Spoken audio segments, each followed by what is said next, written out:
Dear students, आज हम 7th class का क्वेश्चन नंबर 33 करेंगे। 7th क्लास का तो देखो कैसे करना है। क्या लिखा है, एक आयत बनाओ। आयत आपको पता होना चाहिए जिसकी आमने सामने की भुजा बराबर होती है, जिसका एक कर्ण ए बी, कर्ण जो आपका दे दिया है ए बी, और एक भुजा ए सी के समान दी है। देखो अब आपने क्या करना है, सबसे पहले कर्ण ले लेना है। जैसे अपनी मर्जी से मैंने 8 सेंटीमीटर ले लिया कर्ण, इसका नाम ए बी। उसके बाद एक भुजा इन्होंने दे दी है, ये आपने थोड़ा छोटी लेनी है। मान लो मैंने ले ली इधर, जैसे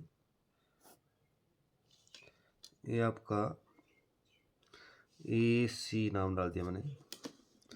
अब देखो, अब आपने जो ए बी ली है उसके बराबर आपने ऊपर ले लेनी है बड़े शब्दों में, परंतु दानेदार। अगर कर्ण दिया है तो आपने दानेदार ही लेना है ज़्यादातर, क्योंकि भुजाएं डार्क होती है हमारी।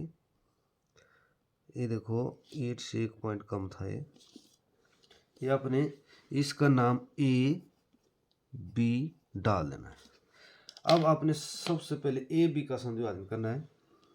आधे से ज़्यादा प्रकार खोलो और आपने संधि भाजन जैसे करते हो वैसे कर देना है। छोटे छोटे डॉट लेने हैं आपने, मैं थोड़े बड़े बड़े ले रहा हूँ।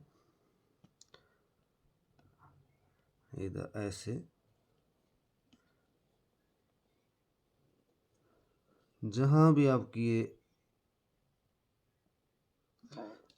चापे कटती है, जैसे ए कट गई आपकी इधर, इधर दोनों तरफ बराबर रखनी है आपने, और उधर जो है उनको मिला देना है ऊपर।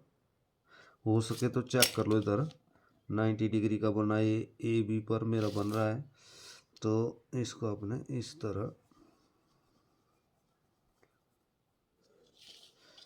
इसको आपने ओ नाम दे देना है।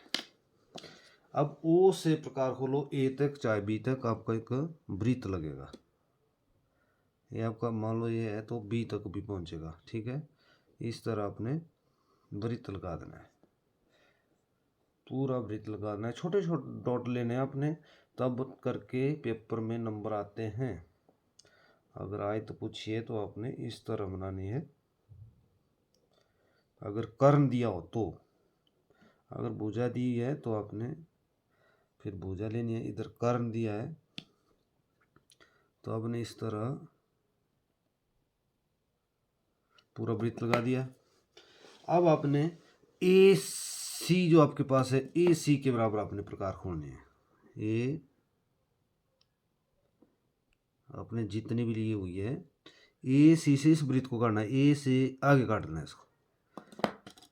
मान लो ए से लिया ना, तो ए से आप इस तरफ भी काट सकते हैं, तो इस तरफ भी काट सकते हैं, कोई बात नहीं है। इधर दिया हो कुछ भी तो आपकी किताब में हमें दिया हुआ है नीचे की तरफ, परंतु आप ऊपर की तरफ भी काट सकते हैं इसको, है ना, इसको नीचे की तरफ।